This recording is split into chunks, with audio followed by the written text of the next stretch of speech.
You ask Tiger to solve. This deals with linear equations with one unknown. The final result is x equals 7/18. Let's solve it step by step. Simplify the expression. Expand the parentheses. Group like terms. Multiply the coefficients. Simplify the arithmetic. Group all constants on the right side of the equation. Add 12 to both sides. Simplify the arithmetic.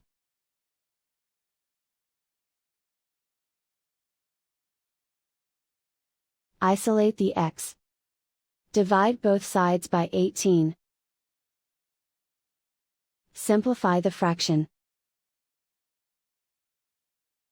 And so the final result is x equals 7/18.